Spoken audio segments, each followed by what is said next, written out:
Hello everybody, BeMetalways here. Welcome to another weekly heavy metal album review. This week we're looking at AXEL RUDI PELL with Lost 23, released by Steamhammer on April 15th, 2022. Quick background on AXEL RUDI PELL. Some bands want to keep moving or pushing their boundaries, as they say, while others just want to do what they know best and love. The German institution AXEL RUDI PELL, ARP for short, is the latter. Like AC/DC, when you get a new ARP album, you know what you will get. A love letter to Deep Purple, Rainbow, UFO, Scorpions, through his own lens. Mr. AXEL RUDI PELL has created and perfected his sound over more than 30 years, 19 studio albums with over 1.7 million albums sold worldwide. The X-Men founded the band with his name after his departure from Steeler in 1989. I'm a long time fan and I own all of the previous 18 albums and even some of the live ones. My first was 1998's Oceans of Time, which was singers Johnny Jolly's debut after Jeff Scott Soto's, who also sang with Ing Malmsteen, departure AXEL RUDI PELL's band. Oceans of Time remains one of my favorite ARP albums. Other favorites followed during the 2000s, such as The Masquerade Ball, Shadow Zone, Mystica, and Tales of the Crown. Since then, there have been some good moments, but not as good as those aforementioned albums. So let's see what happens now with Lost 23. The impressive thing about ARP discography is that since the debut Wild Obsession in 1989, they never had a gap longer than 2 years between albums. That must be some kind of record.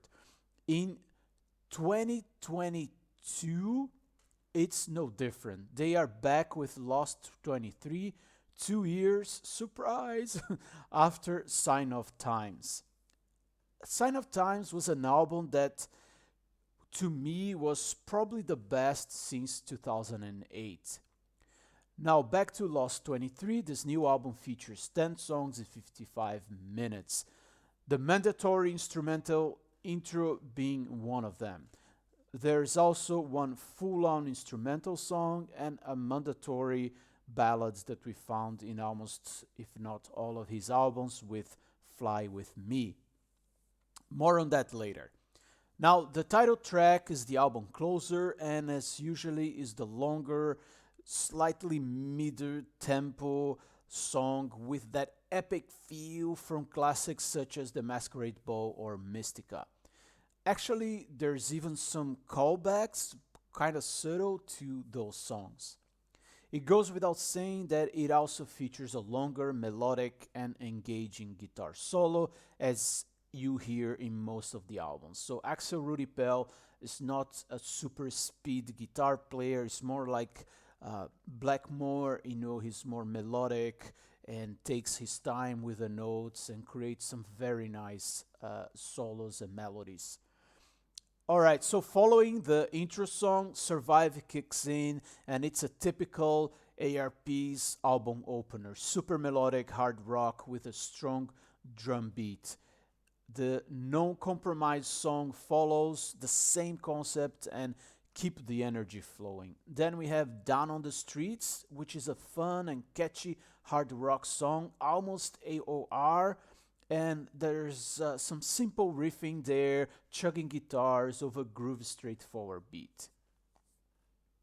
Now, I must say that the song that follows, Gone with the Wind, is the one that I love and by far my favorite song on the album. Yes, it's a slow tempo song, almost a ballad territory, but with 9 minutes and full of emotional energy, it stands out to me.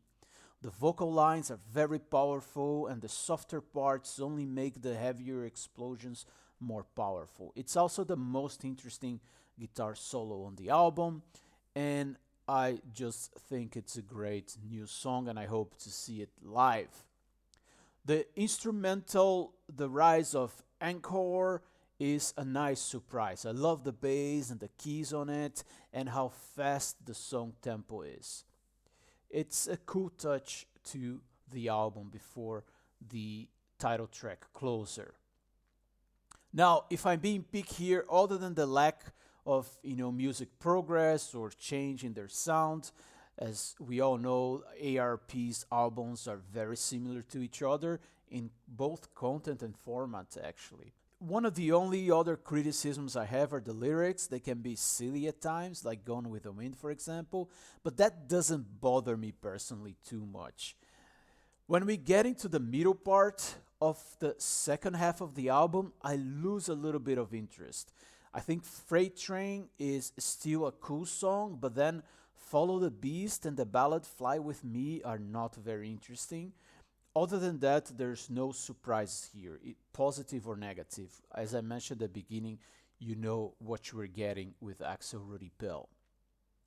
Now let's wrap up here. The combination of Axel's guitar riffs and melodies and the vocal lines for Johnny Jolly is so powerful. Almost every song is interesting and a fun rocker. It's actually quite impressive how AXEL RUDI PELL can write so many songs so often and stay so true to his style. It might get repetitive at times and for some, but to me it's always a fun experience. So to me, and probably to any AXEL RUDI PELL fan, this is another good album, 81 out of 100, so give it a try. Thanks for being here, for listening, and BeMetalways!